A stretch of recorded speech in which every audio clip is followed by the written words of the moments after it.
Welcome back to Boys and Ghouls Film Review, folks. I'm your host, Sarah Stephenson, and this is my co-host, Mike Stephenson. Hi, guys. So we reached the home stretch of where Halloween is, Yeah, I obviously. think it's tomorrow or next night. I have to check the dates. But anyway, It will be tomorrow night, so technically this would be the day before Halloween. So this is a good end or finish or to our Halloween send-off. But this is a nicer one. Yes. This one is called Practical Magic. And I know what you're thinking. This is our third or fourth, horror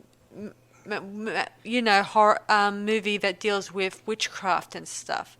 And what's wrong with us? Well, I always think that witchcraft is Halloween, isn't it? Well, I also think witches are the sort of the icon for Halloween sometimes. And whether you like it or not, you'll be seeing plenty of witch icons throughout Halloween, whether you like it or not.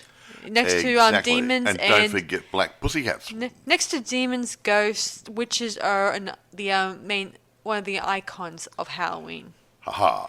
Anyway, so this one's a good one, and it's a sort of a fantasy. Well, I think a lot of them have seen it, but for those of you younger people who may not have seen it, or those of you who didn't actually watch it first time around and just ignored it, it's got two beautiful women in it. It's got more than two beautiful women in it, but two lovely ladies, which I'll mention in a minute. Who are familiar in theatre and in movies, obviously. Yeah, well known. And it's a good, fun storyline. And it's a lighter note. It's not quite a horror supernatural, but there's supernatural stuff in it. Yeah, Bring Back the Dead. Bring Back the Dead, bit of necrophilia. No. Stuff like that. No, no necrophilia. No, but a bit of fun stuff, Anyway, here we go. Produced by Denise Denovi. Directed by Griffin Dunn. Screenplay by Robin Schweikord. Akiva Goldsman and Adam Brooks. Based on a book, Practical Magic by Alice Hoffman. Yeah, I read the book, guys. I wanted to see for myself, seeing as I always like to read the book or before or after a movie is this good. So I kind of got it years later after the movie, obviously, and I kind of enjoy it, really, to be honest. It's slight differences, but that's okay. I don't mind differences in a book. Viva la différence, eh? Yes, it's okay to have a bit of differences. I mean, in this one, I like where it takes place in a small town, and the house that they design looks. It's very vintage. Well, they designed the house to suit what the image was that the director and the producer wanted. It wasn't there, so they actually built the shell of the house. That's what she's trying to say. Well, anyway, as I was saying, it's a beautiful house. It's a very vintage style house. Very nice house. And if there was such a house, I would definitely buy it. Well, they took it down, though, when they finished the movie. See, it was not a real house. It was just a set they made. And then... in a real location, in a real town, Yeah, the rest of it will be sets inside of the studio, probably somewhere. Yeah, but they did all the location shooting around the townsfolk. It was a real town, and I'll mention that later on. Now, here we go. The players are Sandra Bullock plays Sally Owens. I love Sandra. Nicole Kidman plays her free-spirited sister, Jillian. Jillian, yeah. Now, right. Gorgon Viznik. That's a mouthful. Plays James Angelov. He plays Julian's lover, who gets a bit of trouble with him. Stockard Channing plays one of the witches, and I thought it was her. She still looks good. Yeah. Yes. She looked good in Grease, looks good in this. Well, no, this is not. Is this What? Did you say Stockard Channing. No, she's not the She played. She played. That's the other sister. This one was not in Grease. Stockard Channing was a dark-haired girl who thought she was pregnant. No, she was blonde. No, the dark-haired witch. No, she was blonde. Who are you talking about?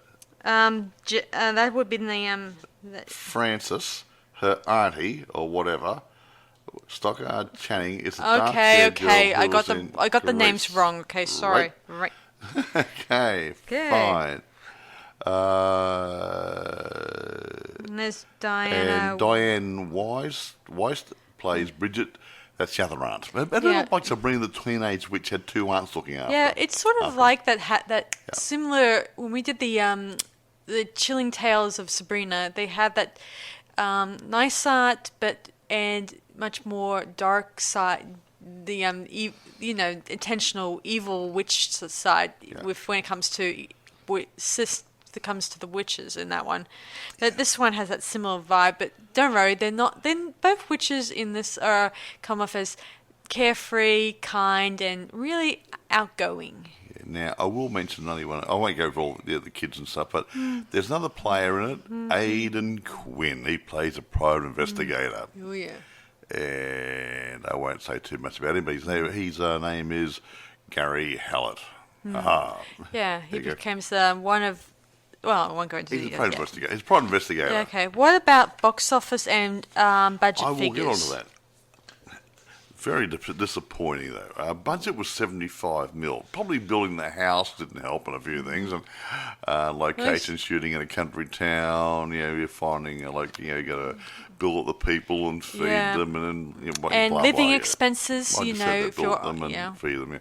The wages. So, the costs do go up.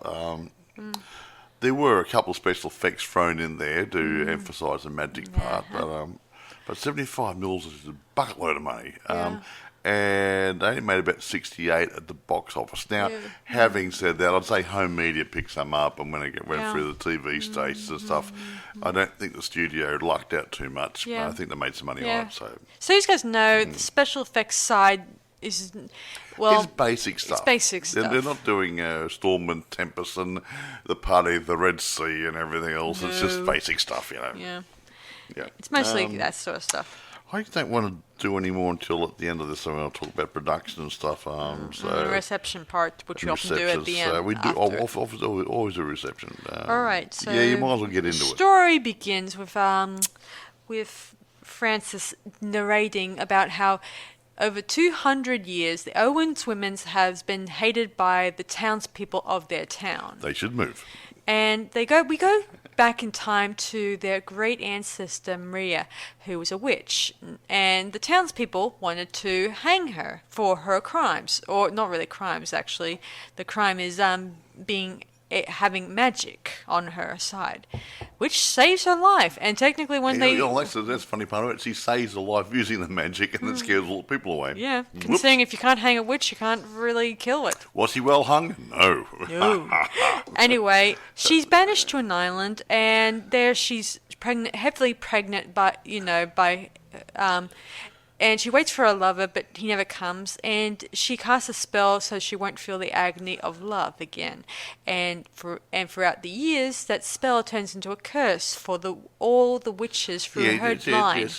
Yes, I think her initial spell was to prevent herself falling in love again, and the curse turned around and cursed her family descendants, dooming, mind you, any man that the Owens women fall in love with. Yeah. So, Then we move a few years later where we see a little Gillian and Sally playing on the beach with their mum and dad, and her mother hears the ticking of the Death Watch beetle, and that's the sign for if you hear the Death Watch beetle, is the man you love is doomed to die.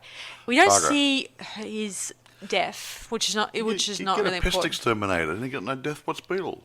And then we see Sally and Gillian. They move in with their aunts, and there they get to eat chocolate cake for breakfast, and don't worry about silly things like bedtime or brushing their teeth. But the bad side to this is the townspeople hate them so much, and even the little kids throw stones, and apples at them just because they're being mean to them. Mean. Later on, we see them practicing a little bit of magic, obviously. Not over-the-top stuff, obviously. And we also get to see the girls watching their aunt's work, helping an older woman trying to get her love interest using magic, using a dove. Yeah. And, of course, Sally keeps saying she hopes that she'll never fall in love, while her sister, Gillian, is all ecstatic about it. Would you say? Yeah, she's man crazy.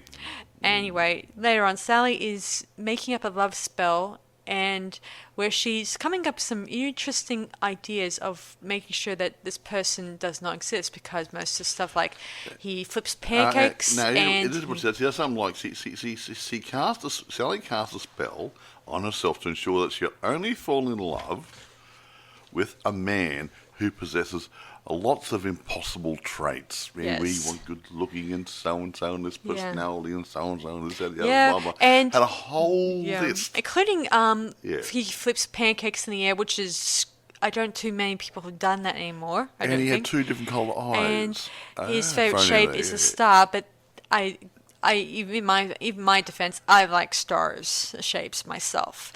Anyway, so she goes to the roof, and magically the petals that she plucked for the spell float off, and complete the ritual. Then we transform. We then move more into the future, where we see adult Sally and her sister bidding each other farewell because her sister is running away with her boyfriend. And of course, Gillian wants to run away because she can't stand that they're being despised and that it's time to move forward. Of course, but at this point they make a blood spell. You make a little cut in your hand. Blood pat. Yeah, blood pat, and they put their hands together. Your blood is my blood. Blah blah. Yeah, sort of stuff. Yeah, where they plan on growing old together and dying on the same day. Ew. Which is gross. Anyway, same box, so Gillian goes off and she continues her obsessive approach. Continues going through men. She's a party animal. Let's just say that. While Sally remains with her aunts, and here she meets Michael, a guy who works as a grocer in the town. Yeah, he's a very nice man, and her aunts notice they're looking at each other, and they decide to give them a little bit of a push to see that Sally gets what she wants and so. One afternoon, they come running down on the street and kissed each other. Then we trace a few years later where Sally narrates in a letter to her sister that she is living the perfect life with 2 beautiful children and her husband Michael, and they're enjoying life as we know it. Meanwhile, Gillian is at the pool, hanging out with a bunch of guys, and she narrates about in her letter saying that doesn't care about all those guys because she's found the perfect guy, or so she thinks she's found the perfect guy. Well. Anyway, later on, Sally is in bed one night. She hears the Death Watch beetle, and she tries to get it, by killing it. Ripping out the floorboards and stuff. Yeah, but soon enough, Michael, he dies. He gets run by a truck. Yeah. And then she goes to her aunts asking about the curse, and they said that they cast the spell on Sally so she can meet Michael. Yeah, nice. And she's a little shocked because she thought this was real, but no, it wasn't real. And you bring back to life. No, we don't do that. We can, but we don't like doing it. See, Sally is bent on trying to bring Michael back, but they tell her that it wouldn't be Michael, it would be something dark and unnatural. A demon, maybe. Then she and her daughters, they move in with the aunts, and she made a pledge that she'll make sure her kids grow up right. Go, do homework, eat healthy food, and no magic, ever. But she continues to be depressed, sleeping in bed, not really associating with anyone, not talking to her aunts, and of course, Gillian decides to visit, which she does after she drugs her boyfriend and heads off in his car, obviously. There, Gillian and Sally, they talk, and Sally finally gets her act together and starts developing her own shop, a sort of a herbal, making your own, cream shop, if you will, Fragrances, body lotions, tarot readings, such, etc. Anyway, of course, her daughters, now that her husband's dead, are starting to get teased by the local children because of their witch heritage. And of course, one of the girls, I think it was Kylie, points at them and says, "I hope you get chicken pox." And we much later on see them with chicken pox, isn't that right? I think I did. I can't remember. I think I did. I can't remember. Why not? All kids get chicken pox. Of course, Sally tells the girls stuff. that you cannot cast or mess with people's lives. But the girls said you don't understand all that stuff because they being teased at school. It's not really fair. And anyway, later that night, Sally writes a letter to her sister Gillian and telling her about how she feels.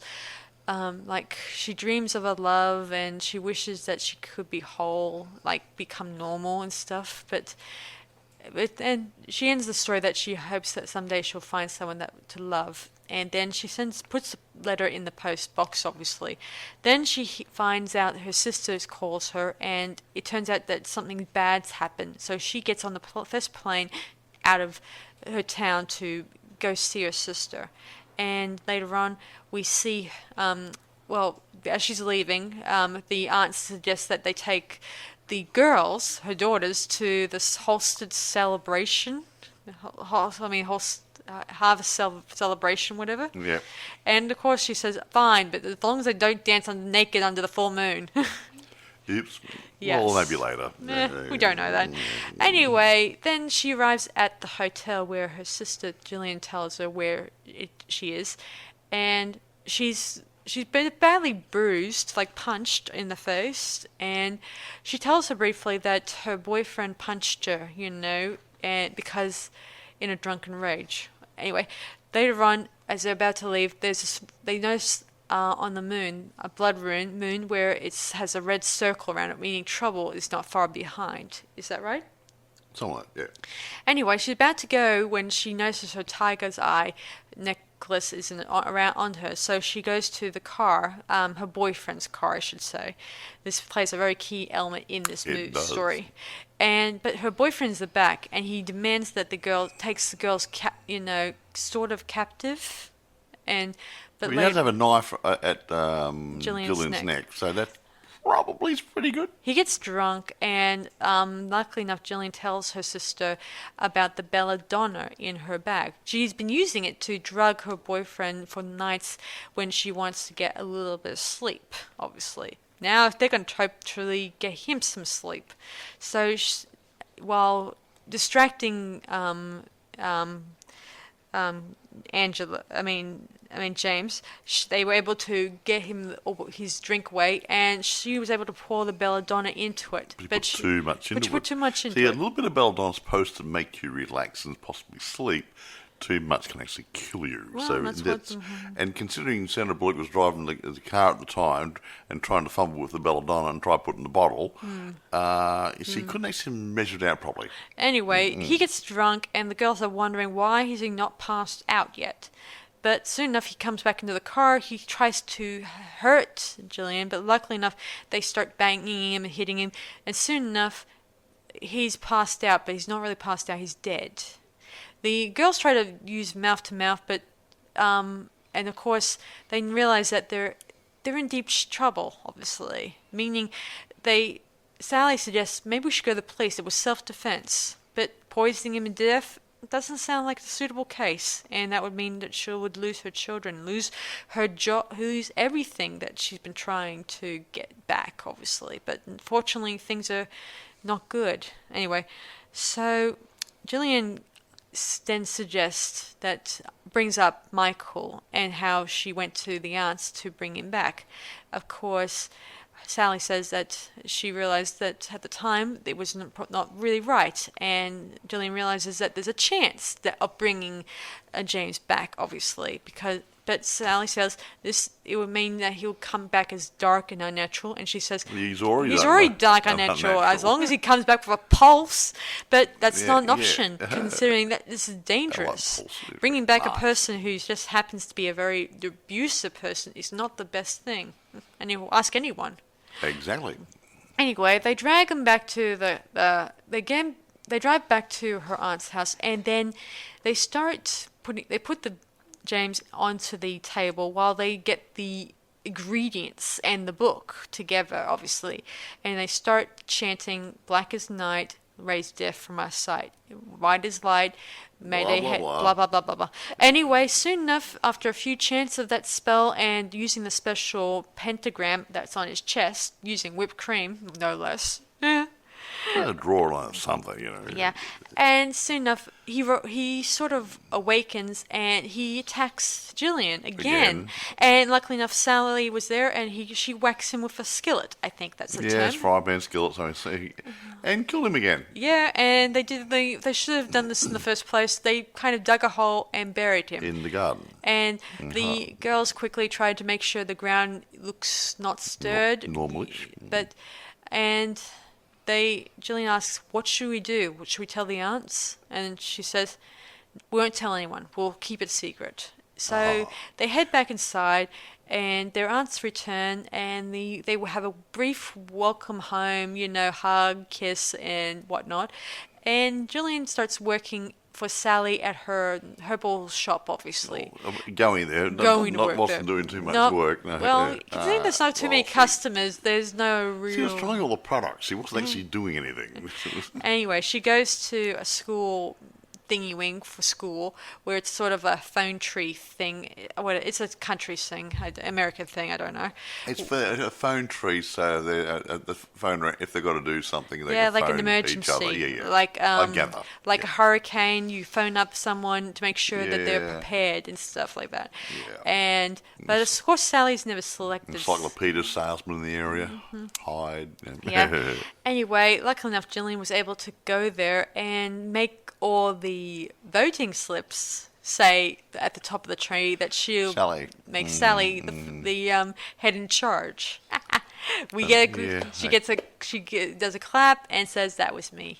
Well, yeah. She also teases all the mothers, telling them, "That's right, ladies, I'm back. Hang on to your husbands, boys, girls." Meaning she's probably, Anyway. She had a reputation. Oh, yes. I imagine she was practically doing it with a lot of guys at school. Well, she probably went to school with half the women there, Anyway, later on that night, the aunts and Sally and Gillian are drinking margaritas and listening to Harry Nilsson? The lime in the coconut. Yes, Harry Nilsson.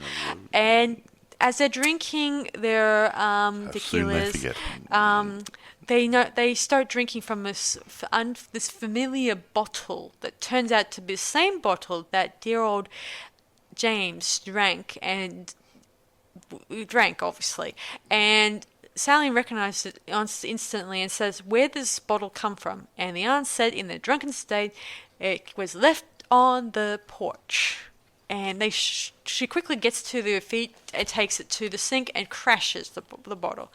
The aunts then stop drinking and notice something is off. Like they could smell something really not so good in the air. The cat did something. No? Of course, Sally tells them that they had a problem and they handled it. But the aunts realize that, okay, we're leaving. You have to handle this. Clean up your own mess. So they prepare a special protection thing for the younger children, a special hanging rope that was used by Maria, their Owen's founder, as a protection for the younger children, obviously.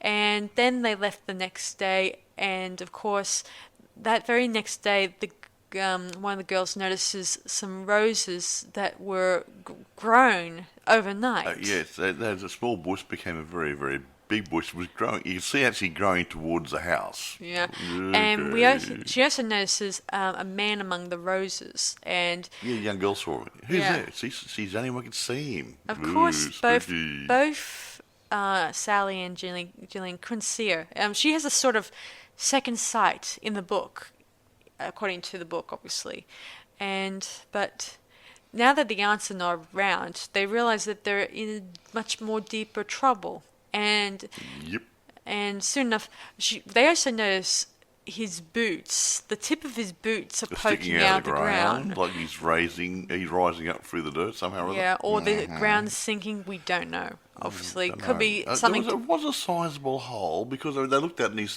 his shoes started to disappear. Okay. Anyway, Gillian heads back inside while Sally tries to fix the problem by taking some pruners and trying to prune the roses. Did she what? Then this Wouldn't guy, hire her to prune my roses. yeah. Then this guy arrives named Gary Helton, I think. What's his name? Gary something or other. Who's- Gary Hallett. Yeah, Howard, who's a private investigator who's investigating the disappearance of James Angela Love, and he wants to. He heard that Gillian was his girlfriend and probably tracked her to her house, obviously. Yep. And he wants to have a bit of a one-on-one interview and He talk wanted to know if they knew where he was because Yeah. the police were there for different things. Yeah. Yes, it seems that he's done some really naughty things. Hmm. Anyway, Sally cannot spin too many words together because she doesn't feel like she can lie to him. But Gillian tries to make things a little bit better by dressing up sexy and trying to, put the moves on Look him. at me. But he is obviously has his mind on the job. Don't say anything, Mike. Well, she had her mind on the job too, but different job. Yeah, he tries to task Sally about the car in near their car house. That turns out to be James's car, obviously. Well, they drove his car back because they made Sandra Bullock drive it. See, There you go. as I said before, it's very relevant if you watch these movies. Anyway, she tries to spin that they stole it and because he kidnapped her, and she calls it a little nap, whatever that was. A little nap, yeah. And she eventually tries to spin, but little nap. But anyway, he explains to her that Angela James was involved with another girl who was strangled and then branded because he's obsessed with a branding, like he's into cowboys. He's got a ring he heats up for cigarette lighter and he puts on the skin and burns the skin. A bit like the Phantom skull ring. It leaves a mark. Yeah. Oh yes, whenever he punches someone, you get a very big bruise on your eye. Branding. Anyway, in this case, he's sort of interested in cowboys and stuff, and that's the theme about his character. He's a cowboy nut. So he even tried to do it on Gillian at one point, I think, in the movie. Tried to, obviously, when he was drunk, obviously. But, Brando, yeah, at one point, but he didn't get around to it. Anyway, well, in the car, wasn't it? Yeah, it was in the car, but Sally tried to stop him, obviously. There had been an accident. Anyway, Gary, he takes the car to, of course, obviously, and he knows a bit of the belladonna inside one of the seats. He found a few remnants of it on the front seat where the driver had been sitting. Yes, he spilled some. Yeah, he starts investigating the town, like asking for statements from the townspeople. Most of them are just nuts, like people who just believe the rumors about them being witches. One little boy says something about that they all jump off the roof and fly. And some of the wives spin off some fake story stuff, if you will, about making out that Sally is a dangerous witch or not, or just a weirdo and stuff. And most others, like her staff, tell her that Sally is a witch, but she's not one of those weird psycho witches like the ones in those. Like Casper's friend Wendy, she was a nice witch. Well, I never seen that one. Anyway, we do see a little remnant of her magic where she's stirring a cup of tea or coffee. Yeah, and then she takes her hand off to do something and it still keeps stirring by itself. Oh, yes. I want a cup like that. Yeah. Anyway, she confronts him about this, asking him why am I being under investigation and stuff like that. And he tells her that there's a few gaps in her story, obviously. And he plans on talking to her more the next day, obviously. So hopefully to meet up with her at her house. Anyway, later on, Gillian gets a little spooked by her boyfriend haunting her at night, obviously. Then later on, she and the little girls, they start making a special spell to send Gary away, obviously. of course.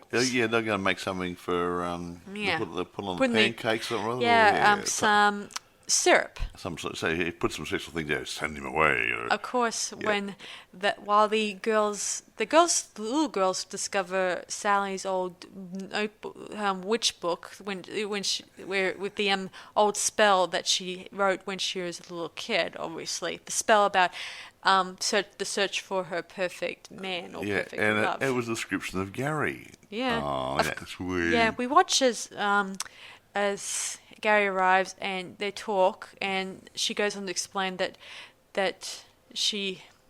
about witchcraft, and says to him that magic is not all spells and incantations. She shows Gary his star, the badge, and she explains that while it doesn't stop criminals in their tracks, she says it does have power because you believe it does.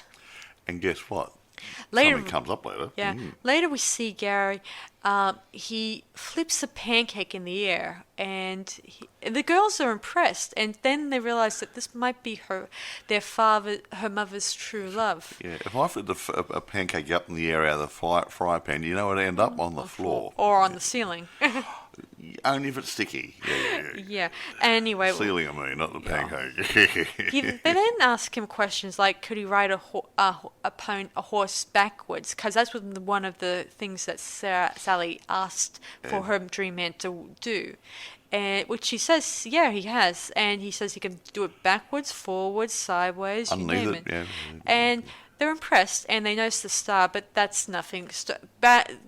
Sheriffs and deputies and police, they always have a badge that have a star on it in America. I don't know. Well, they don't all have, but maybe some, not all of them. Some of the round badges.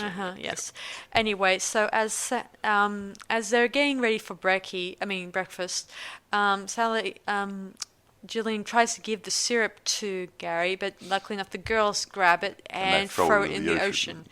And then this very large toad, it's a toad, throws up the ring that James wore. Yeah, the one he used to brand people with? Yes. And well-known ring. Yeah, when Gary notices this ring, he then knows this is definitely the ring that belonged to James, and he tells them that to get a good lawyer.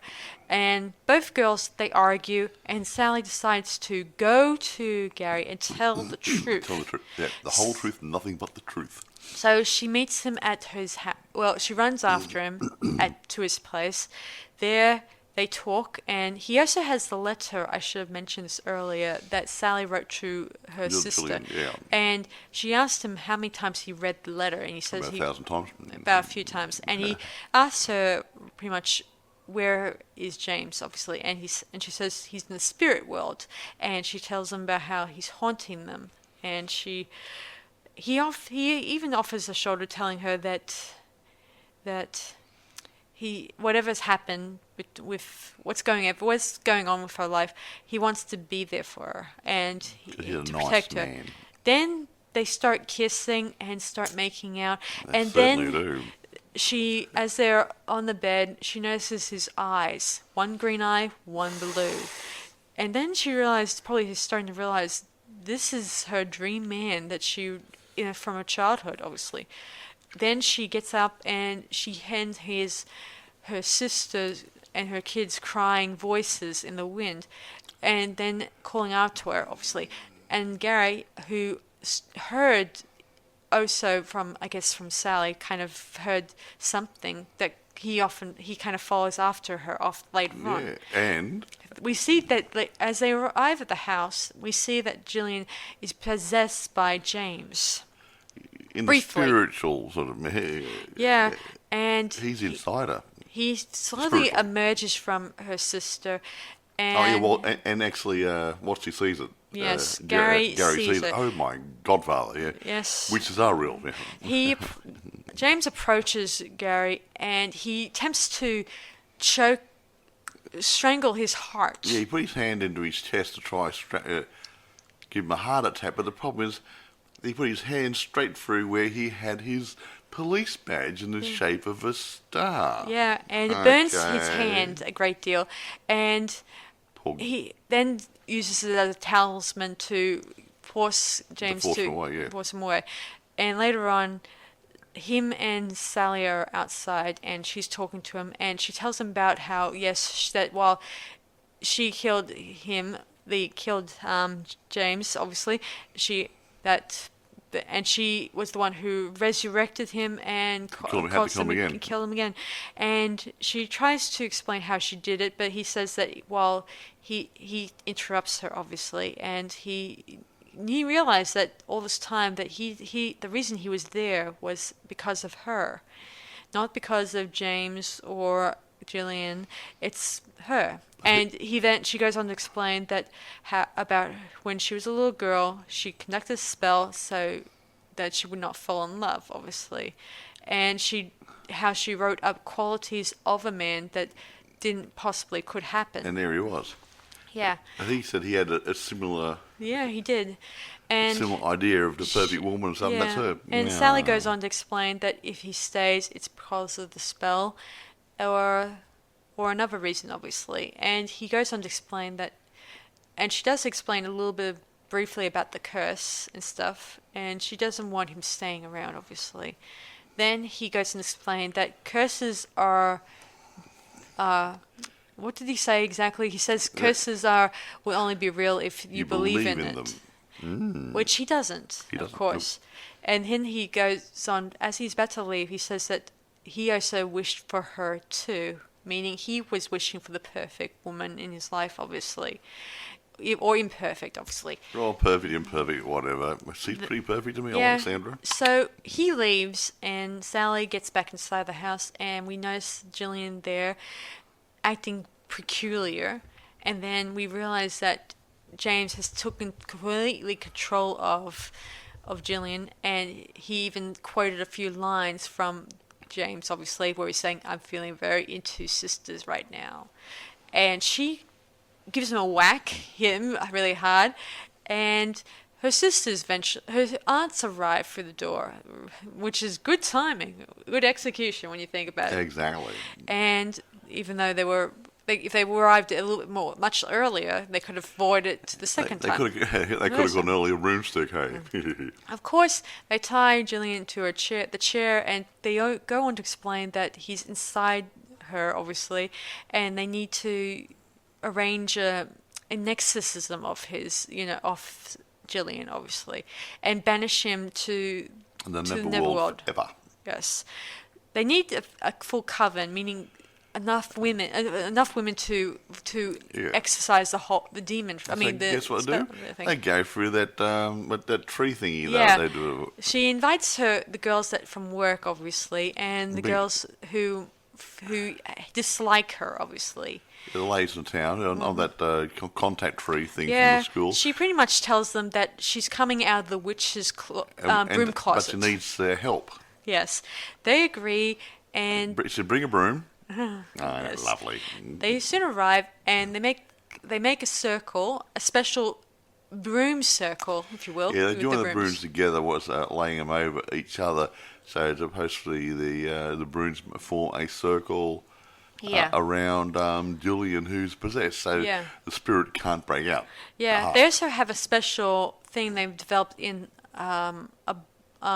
in a bowl, obviously, or a pot, sort of like something to vanquish the evil spirit Yeah, more. something like some of a soupy, brothy, sort of stewy types. Looked horrible. All floaties in it. Yeah.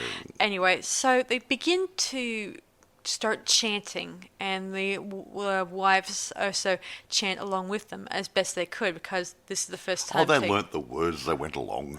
Yeah, as they're chanting, Seemed to work. it's not working, and Sally begs them to stop, but the James continues to possess and yells at her sister in the most horrible way. And of course, he tries to break through the broom barrier, but it doesn't work, obviously. Nope.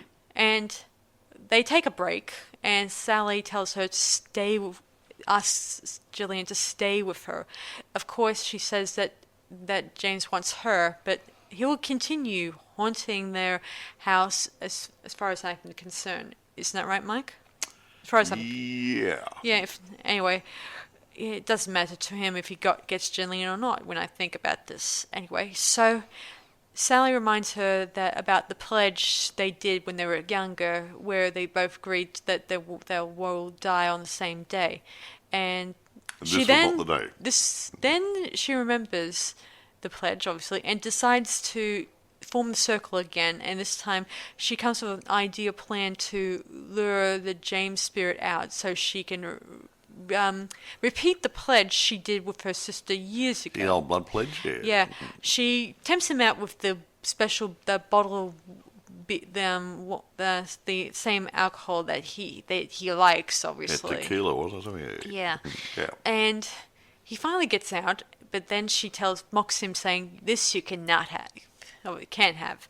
And he starts ranting and raving, and then soon enough, the aunts grab hold of him, and Sally grabs a knife and completes the blood pledge, and the girls hold on to each other while the rest of the group form the circle, gripping each other's hands, and soon enough, we get a flashback montage of the girls, from the past to the present, and soon enough they say to each other that they love each other, and soon enough we get a flash of light and we see Maria, their great ancestor, smiling, and then soon enough it flashes ends, and then the girls, that Jillian is unpossessed, and soon enough we see ashes forming from the ceiling of James, I guess, and they sweep him outside. Yeah, they sweep him outside, and they grab the big cauldron pot thing, whatever they're cooking in it, and pour the broth stew onto over the grave in the garden, where the ashes were. And soon enough, that's the end of James and the horrible experience they had. Until Gary digs it up and takes him back. Yeah.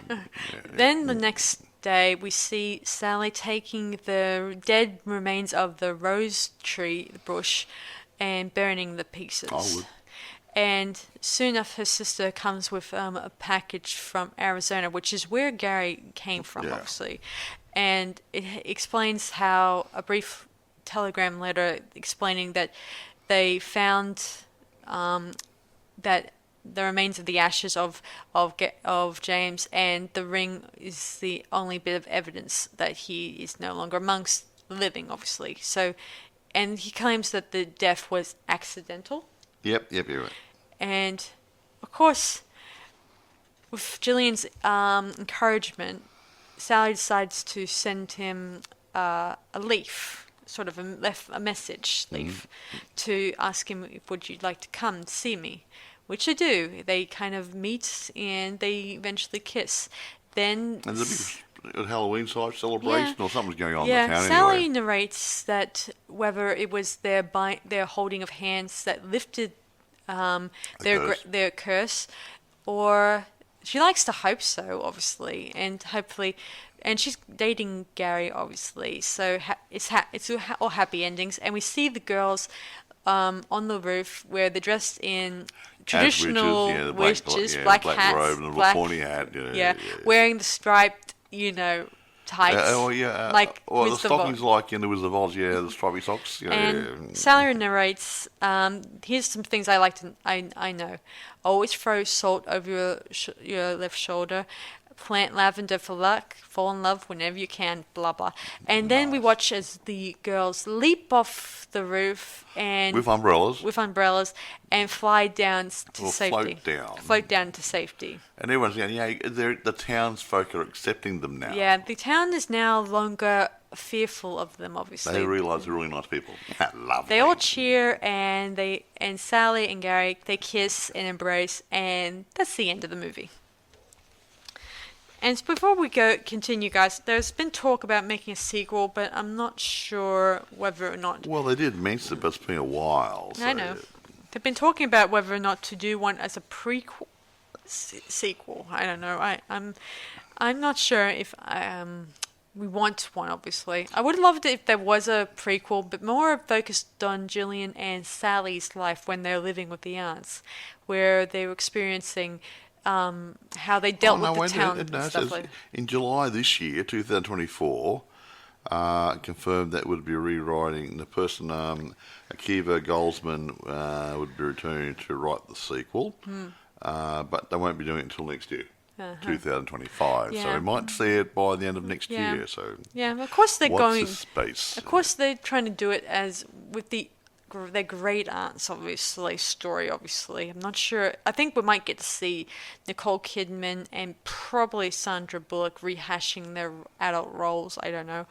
I have no clue. Obviously, at this point in time, I mean, I would love it if I had to do my own TV show, I would like to do it on Sally and Gillian and how they dealt with the town's abuse. They're being mistreated by the town, and how they coped with, developing relationships. I imagine they did develop relationships in high school and college. The ones who didn't believe in witchcraft and stuff. It was mentioned in the book a couple of times about how the girls, when they got into high school, guys, they were good-looking babes. Guys were starting to approach them, see them as, hot babes, blah blah blah. Well, they're both beautiful. Yeah, both of them. I mean, a young Sandra Bullock or a young Nicole Kidman. Hey guys.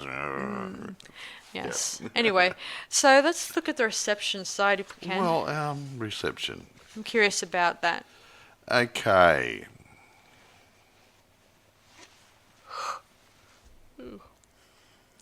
Okay. So what is it? Is it bad, good, or mediocre? I'm just scanning over it now. Rotten Tomatoes, one of my favourite, gave it an approval rating of 24%. The consensus was practical magic's jarring tonal shifts sink what little potential its offbeat story may have, though Nicole Kidman and Sandra Bullock's chemistry make a strong argument for future collaboration. So they're saying they liked the act and didn't like the movie. Another review aggregator, Metacritic, gave it 46 out of 100. They didn't say why. Cinema Score gave the film an average grading of B- on an A+ to F scale, so that's not too bad. Entertainment Weekly gave it a negative review, calling it a witch comedy so slapdash plotting and muddled it seems to have had a hex put on it. And Roger Ebert from the Chicago Sun said the film doesn't seem sure what tone to adopt, veering uncertainly from horror to laughs to romance. Well, it wasn't made as a horror. Yeah, it's more or less. It was supposed to be a romance fantasy. A romantic fantasy. Yes. With a little bit of horror thrown in to make it interesting. That's all it was. So anyway, irrespective. Weird. Now, getting on to production and stuff. So I think Sarah mentioned before that. Did you met the house being built for the production? Yeah, just for the production. It's only an empty shell. Yeah. Just like Norman Bates' hotel. The house on the hill, that was only a facade. Anyway, it was filmed in part on an artificial set in California because the film's producers decided the house was a big part. They built a version of the house on San Juan Island. While much of the set from California was brought to that location and placed inside the house, obviously against the walls there, but that's pretty empty. It took nearly a year to perfect the image of the house and the interior, so there's a bit of work there. The house was only a shell, like I said. Blah, blah, blah, blah, blah. It was torn down when it was finished. And now the small town scenes were filmed in downtown Cooperville, Washington, a Victorian-era seaside port town located on the south side of Penn Cove on Whidbey Island. There you go. Now, here's some interesting gossip.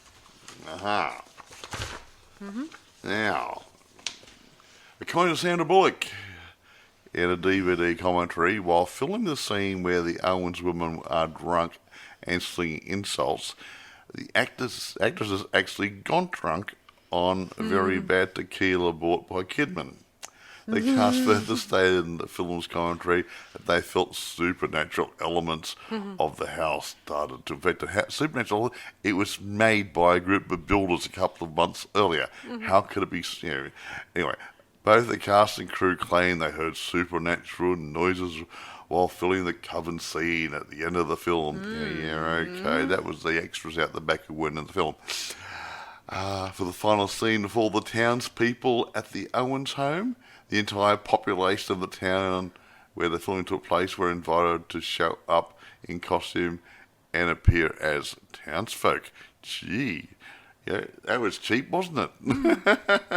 Let's put a barbie on, a few beers, and you get to be in the movie. There you go. Had a good film score, the musical score. If You Ever Did by Stevie Nicks, This Kiss by Faith Hill. I like that song. Some other good songs. I like all the soundtracks in this one. Yeah, Coconut by Harry Nilsson. Yeah, a few other good songs there. Always On My Mind by Elvis Presley. Yeah. So yeah, a few other songs there, but had some nice tracks in it. Yeah, but I always like that Kiss song, obviously. I think we heard it on the radio Nice. today, Faith Hill's a really nice singer, oddly enough. Now, it got a few awards nominations. I won't go through those. Now, they weren't talking about the sequel we talked about before. They are looking at it now. Sandra and Nicole may be coming back reprising their roles. Obviously, in older, like the aunts were in the first one. That sort of stuff. So, yeah, that age bracket now. So many 20 years later, 30 years later, what's happening? Yeah, same town maybe. Who knows? They might build the house again. Yeah, or use CGI, whatever comes first. Well, I don't know what they got planned. But they may do what you said before, Mike. They may construct it again for Not may reconstruct it. I mean, if they could do it with Beetlejuice's house, then they can do it with this. Exactly. Well, actually, they could use CGI or something to screen it. Yeah, who knows? But whatever. Just do a model or something. But usually, depending on how what the budget is. But if they're going to be outside as well, then they want to be like on the front verandas and stuff, and in the gardens. They actually got to actually make a facade. Yeah. Now, grading it. Look, I don't care what it did at the box office. And I don't care about because I think Iron Airbit or whatever his name is. I think Home Media would have actually saved it. I'm going to give it about a 9. 9.5. No, don't give it a 9. Yeah, that's pretty good for me. Yeah, and I don't care about what's he face a bit. Don't knock him. He's an idiot. He's also a dead idiot. Don't speak ill of the dead. Okay. Anyway, I will give it 9.5 out of 10 myself. I think it's a really good watch. I mean, despite what they say, the Metacritic guys, they don't know what. Yeah, but see. They don't know the fact this was more of a romance fantasy, not a serious horror. Yeah, but you got to look at. They have a bit of horror, like bringing back a dead person is scary. But Rotten Tomatoes, Metacritic are only people voting in and saying what they, or logging in and saying, "Hey, I thought it was a crappy movie," or "I thought it was a good movie." When you got Roger Ebert and the other guys there, they're saying what their personal opinion is. They thought. Yeah, if they thought it was supposed to be a horror movie, it wasn't supposed to be. It was supposed to be a comedy fantasy. I'm guessing they thought or romantic fantasy. It's not supposed to be a horror movie, so don't expect it to be something it's not. So they got the wrong idea about the movie. They probably thought after watching The Craft, they assume it's going to be like more this horror. No, it was a lighthearted thing. That's the whole point. They got their idea wrong. Their wrong perspective. If they actually picked up the book, they'll see that it's more. That was a romance fantasy. Too. Anyway, let's kill it. Yes. I'm a bit tired at the moment. So, right, here we go, guys. eBay, it is for sale. Amazon, it's for rent or for sale. Be mindful. VHS tapes exist, and I noticed a laser disc out there, so be careful not to get either a VHS or a Laserdisc unless you have a player. And don't confuse it with a CD. No, because there is a soundtrack out there, probably. I didn't say that. It's a laser. It's called a Laserdisc. I know. So make sure you get a DVD if you want for a DVD or download the rental. The right thing. But it's pretty groovy. I like it. I think it's fun. It's in your face. Anyone can watch it and not be offended by it unless you're all weird. So there you go. All right. So that's it from us, obviously. So by the time this one comes out, it'll come out the day before Halloween. We believe so, yeah. So I hope I see you guys. I hope you guys have a good Halloween coming up. So let us know in the comments what your favorite Halloween movie is. We'll get into some serious horror. And other movies too. And other movies. So that's about it from us, guys. So the next time you see us, we may be moving on to from Halloween themed witch movies to something else. Get something really old out of the vault. There's some good ones that are coming out. That I'm hoping to review, but I've been scraping my brains this week trying to work out how whether we could find any Halloween stuff. Sure, there's plenty of things that are Halloween taking place that are being put on Netflix and in the movies at the moment, but sometimes they don't really capture the Halloween theme. They just have the horror theme to it. When you say the pain in the ass, which is not the same thing. You look at things like what's it called? That's horror.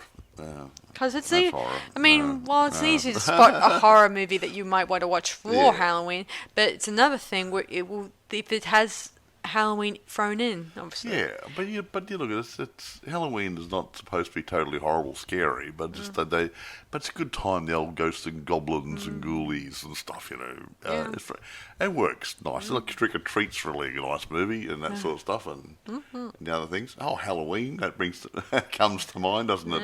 Everyone knows that one. Yes, it does. But anyway, be good, guys. All right, that'd be it. All right, thanks everyone for listening to our latest podcast. So I'll see you guys next month for our newest ones. So this is Sarah Stephenson. And Michael. Saying see you guys around, Boys and Ghouls Film Review.